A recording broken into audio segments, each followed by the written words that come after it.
and I would love to welcome you back to the Around the Block podcast. Today we have a super cool guest. We have Lowell Wyse with the Tacoma Tree Foundation. Well, hi, Lowell. Hey, good morning. Good morning. Sometimes I think realtors get a little bit of a bad rap when it comes to trees because obviously we are very much in line with development and building homes and creating homes. And I would like people to know that, in fact, we are in partnership and we love trees because trees add equity to homes, beautifies property. So today we're going to kind of dive in with how we can help and be good stewards to the Tacoma Tree Foundation. Sounds great. So to get us kicked off, I would love to know how the heck you landed in this position with Tacoma Tree Foundation. Yeah.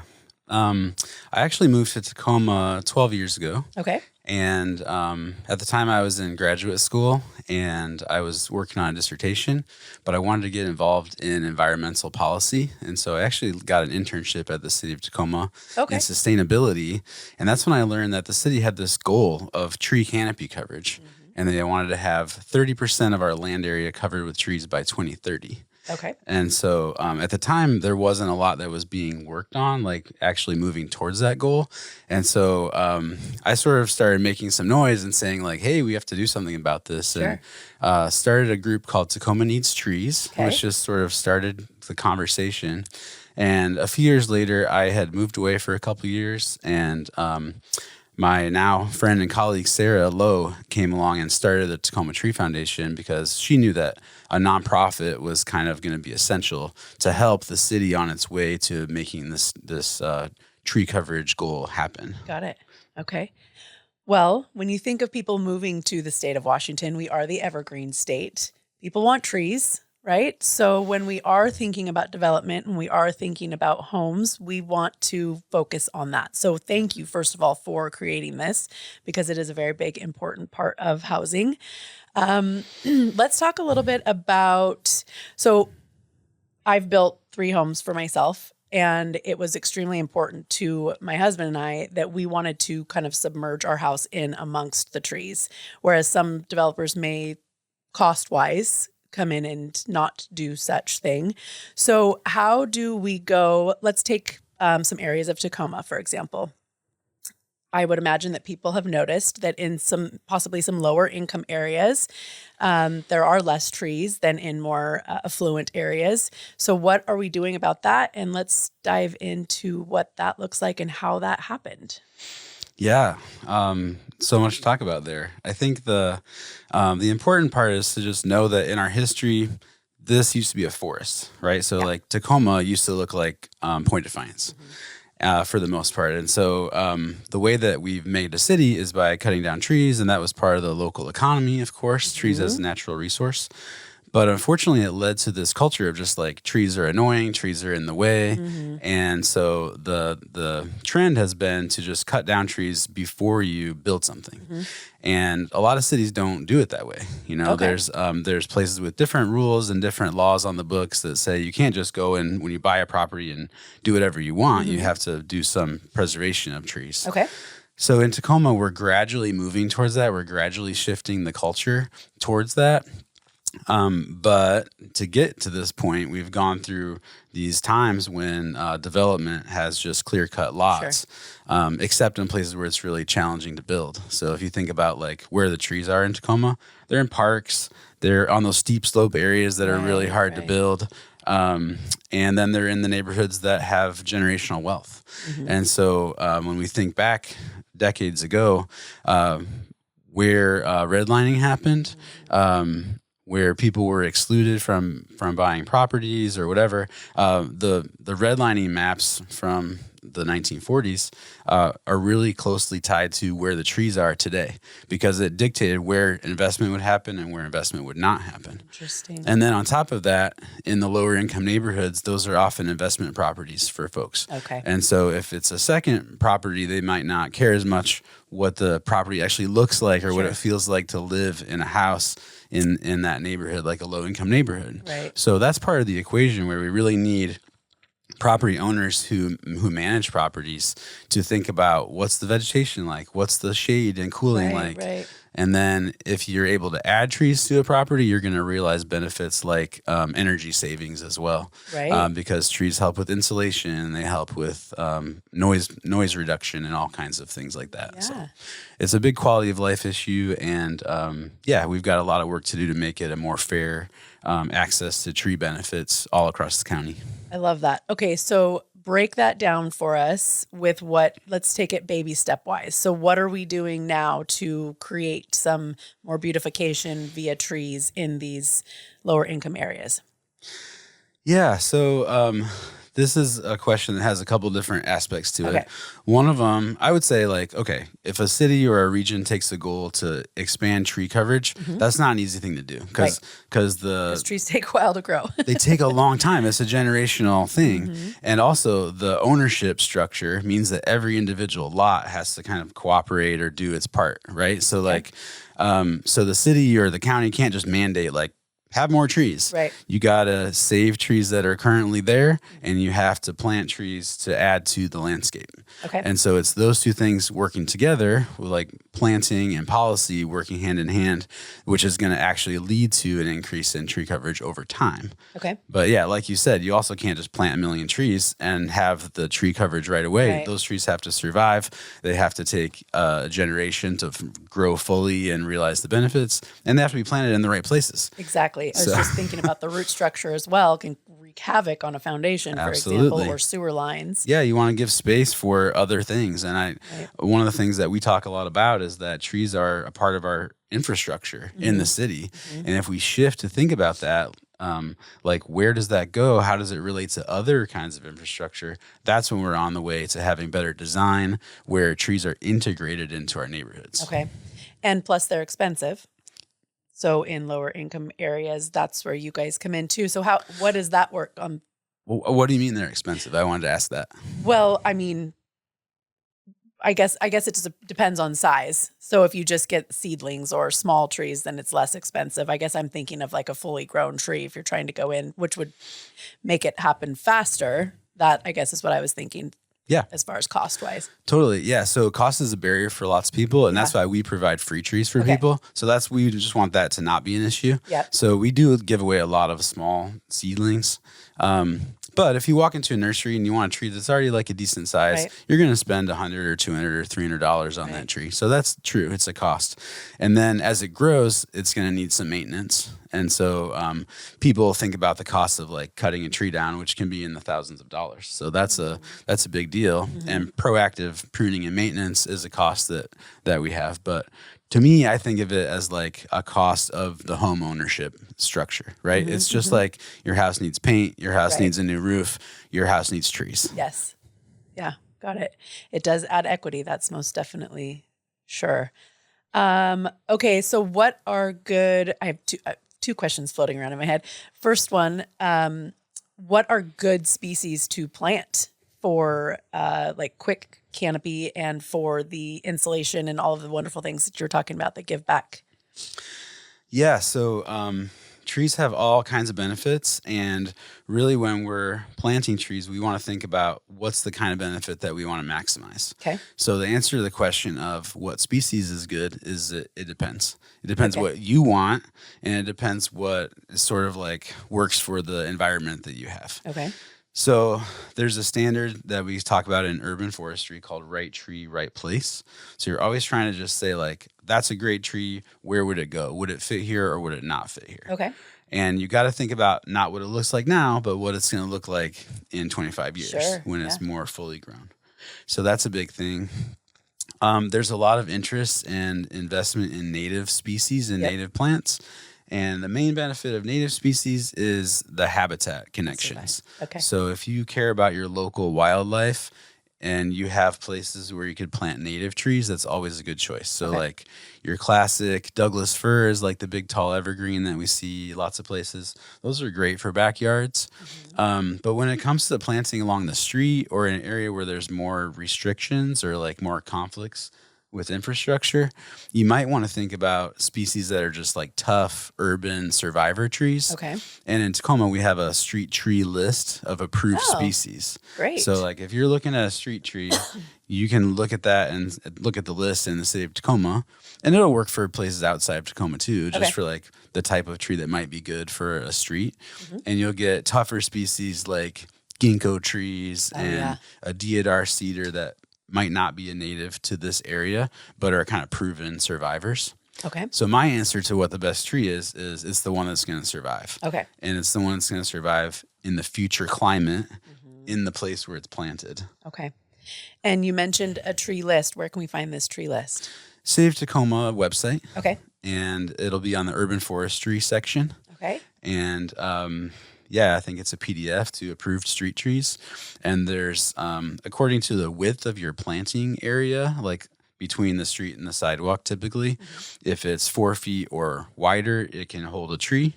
And if it's, really wide, it can hold something like a giant sequoia, which is really exciting. But it depends on how wide it is. And it depends on whether there's other utility conflicts. So that's what we mean by right tree, right place. Right. Don't plant a tree under a power line if the tree's going to grow to be 100 feet tall. Right. Got it. One of my favorites, we just planted a whole bunch of dogwoods. I didn't realize they were native.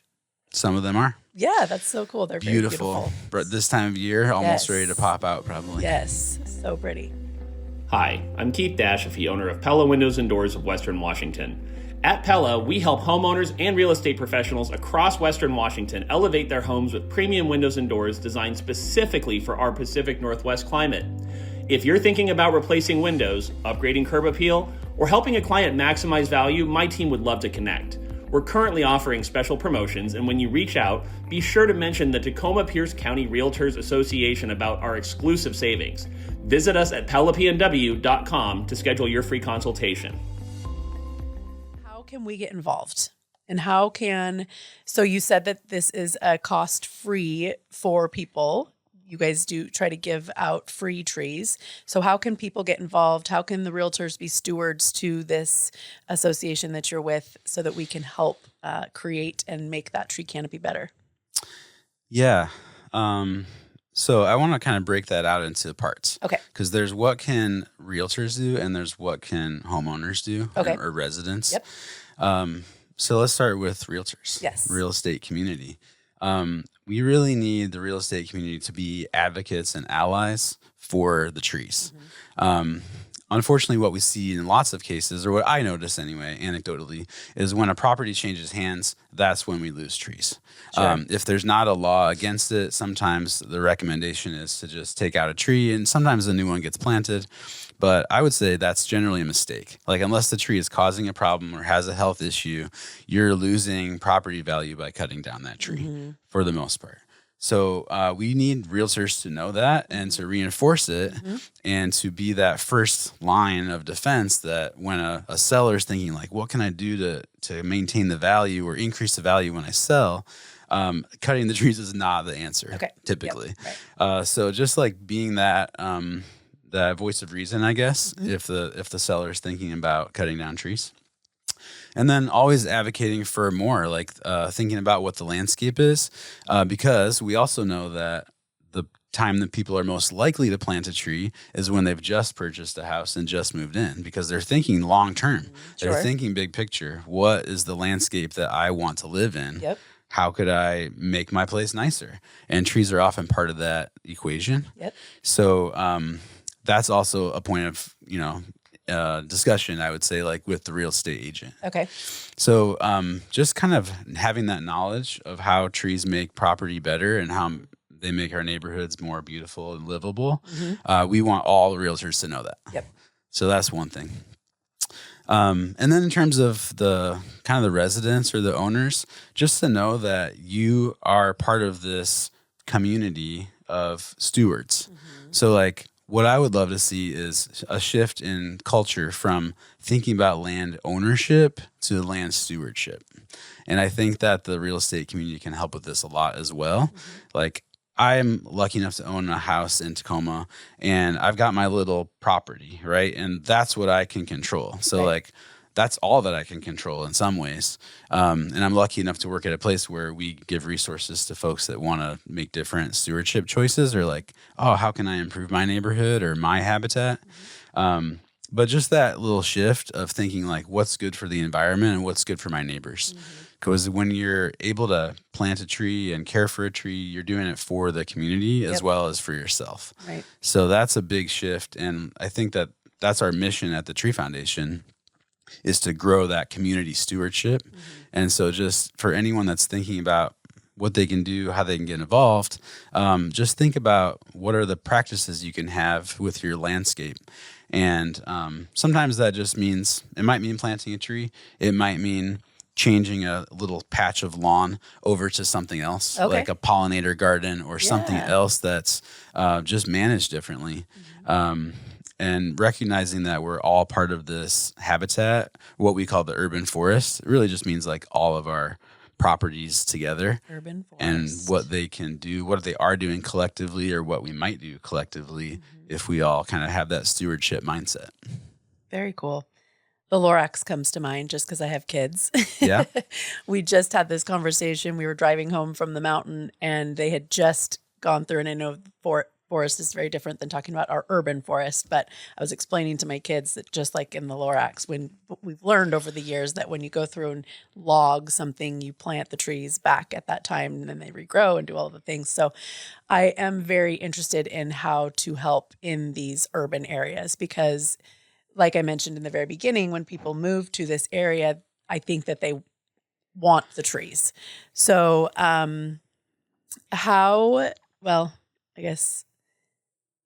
what are the specific areas that you're focused on right now, that these people out here can get involved and can contact you guys so that we can help beautify these formerly redlined areas?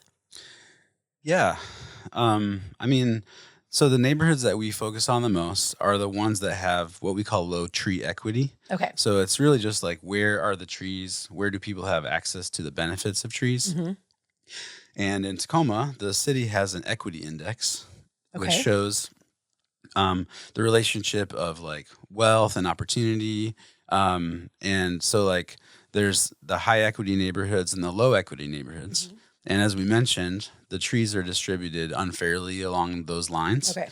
And so if you live in a neighborhood like I do with low tree equity, like where we're sitting actually, downtown Tacoma, very low tree canopy coverage, lower incomes, and more racial diversity. That's the equation with tree equity. And so we focus our efforts at the Tree Foundation on those neighborhoods. Okay. Because we want to start to level that out, so that we need to grow the canopy in general, like so that Tacoma has more trees overall. But we don't want to do it in a way that reinforces the unfairness of how the city has developed. Sure. So we generally focus our energy in where we need the trees the most. So if you can plant a tree in a neighborhood that has, a history of lack of investment, that's a really good thing for the community. Okay. And for the health of people who live in the community. Okay. Yeah, of course. Clean air. Yeah. Yeah, clean air, clean water, but shade is a big one too. Okay. So there's something called the urban heat island effect.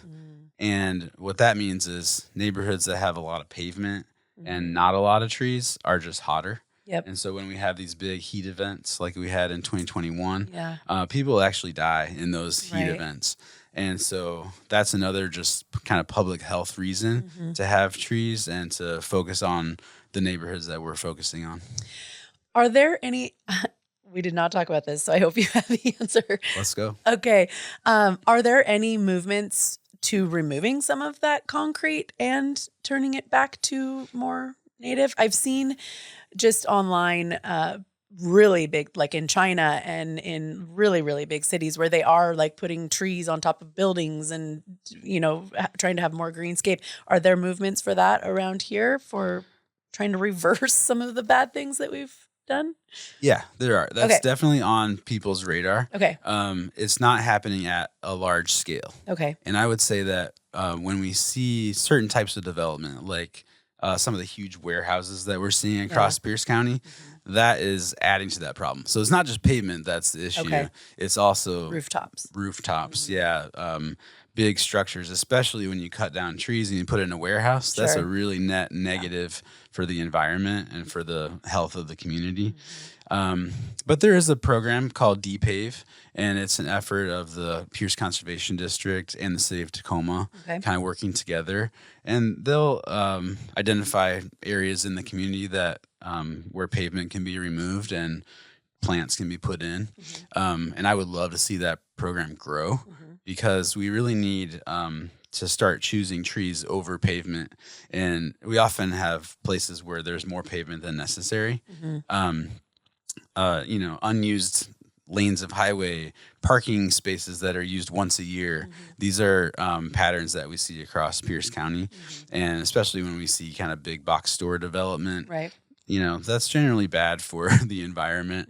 And we can address that through better design, like better policies. Yep. Jurisdictions can require, if you're going to build parking, you have to have trees that shade the parking lot. And that's good for quality of life and the experience of the consumers And also. pretty. And it's pretty. So, I mean, the trees are going to have a tough life because they're living in a parking lot. Right. So you have to think about the soil underneath and how much space the trees have and all that. But that's the kind of thing that we need to be seeing. Yeah. A lot of that happens like when a development, like the time of development. But there are little improvements that can be made to just existing places too. And if you have a chance to pull out a little bit of pavement on your property and plant a tree, that's one of the best things you can do for the local environment. Yeah. I love the idea of merging it together because like I mentioned in the beginning, realtors have a little bit of a bad rap because we are about development. We are in a housing shortage. We do need to develop. Humans need to have homes, but I love the idea of merging together. I'm an undercover hippie.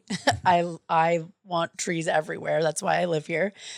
So I love that we're focusing on, what did you say? Depaving? Depaving. Okay. Yeah. Depaving. That sounds like a good way to merge with, we were just talking, we met with our lobbyist about having some more condo development going on instead of the sprawl. So I think that that's an important thing probably for you guys as well. Yeah. I did mention, and I know we're going to have to wrap it up. Max is telling us back there. But this is primarily in Tacoma, but you do talk about Pierce County. So this can happen in all of Pierce County, right? But you guys are primarily focused on some areas of Tacoma, likely because it's where the problem is the worst. Yeah, absolutely. I would point everyone to a resource called treeequityscore.org. Because you can look at your neighborhood anywhere in the urbanized areas of Pierce County, and you can see like what the tree coverage is like and how that compares to other neighborhoods. Cool. So it's a really neat resource. But what it means for us, we focus on the greater Tacoma area. Okay. And we're actually about to announce a partnership that we're going to have with Pierce County, where we're going to bring more trees to South Hill and Parkland and Midland and Spanaway. Awesome. And these are these unincorporated areas that are fairly urbanized, where the heat is a big issue. Okay. And the investment has not been happening, especially investment in trees. And so we're going to be bringing free trees to folks that live in those neighborhoods. That's great. So we're really excited about that. But Yeah. and places like Lakewood and Fife and some of these other communities definitely have a need for more trees and more attention to the urban design that the communities have. Good. Okay. Well, I hope that this shows that we are good stewards. We want tree canopy. I can't wait to partner with you guys further. We do need to wrap it up. I see you, Max. So I want to say thank you to our sponsor, Pella Windows and Doors Northwest. And thank you to Max, who is behind the scenes. He runs this thing. Thank you so much for joining us. That was some really, really great information. Last but not least, remind us a website that we can go find you. TacomaTreeFoundation.org. Okay. And I really just want to thank my team and all the incredible volunteers that power our work. We can't plant all these trees without the help of so many residents and community members, elected officials, like everyone. It's taking a big community effort, and we actually are starting to reverse these trends of losing trees all across the Tacoma area. Amazing. So we're super optimistic, but it's going to take a big effort from everybody. I love it. We're here for it. Thank you so much, and signing off.